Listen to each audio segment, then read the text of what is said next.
Hi, my name is Nikki DeLoach, and I am so thrilled to be supporting the Women's March and participating in Wellness Wednesday. I'm an actor, a writer, a producer, and an advocate. I'm a board member for the Children's Hospital of Los Angeles, Mind What Matters, and I'm a spokesperson for the Alzheimer's Association. But most importantly, I am a mama, a wife, a sister, a daughter, a granddaughter, a friend. So during today's segment, we're going to chat about ways to make the most of our time with friends and family during this holiday season, especially some who we may not have seen since this pandemic began, and a lot has happened.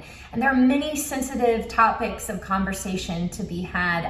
I'll speak for myself. I have a 4-year-old who was born with multiple congenital heart defects. He's had 3 surgeries and he's very compromised inside of COVID.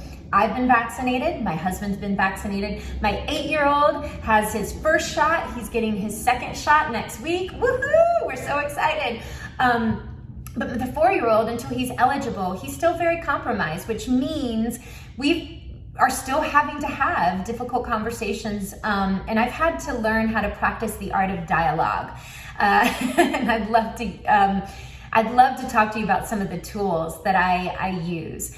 First, I want to introduce a book that has really helped me. It's called Crucial Conversations: Tools for Talking When Stakes Are High. This book is incredible, and it offers 4 questions that I believe we all should ask ourselves.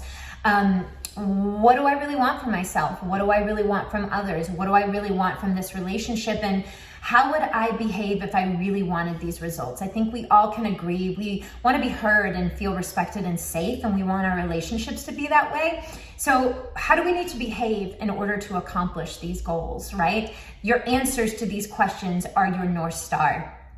And in any situation, I always like to begin with the person in the mirror, which means me.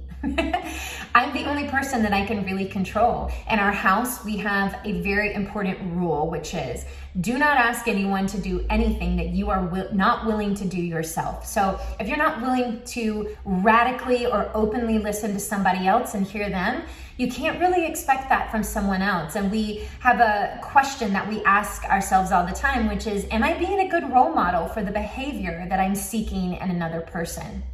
Another tool is always lead with empathy, heart, and this is important, humility. You gotta let go of the need to be right. And this one's so hard for me, and I've struggled with it my whole life, and I still struggle with it. But we have to let go of that need to be right, because it will get us every single time. Another tool is to take the but out of the conversation, right? I love you, but I hear you, but it just negates everything that came before. And instead I replace the but with and also. I love you and also. I hear you and also. It just keeps a really open dialogue.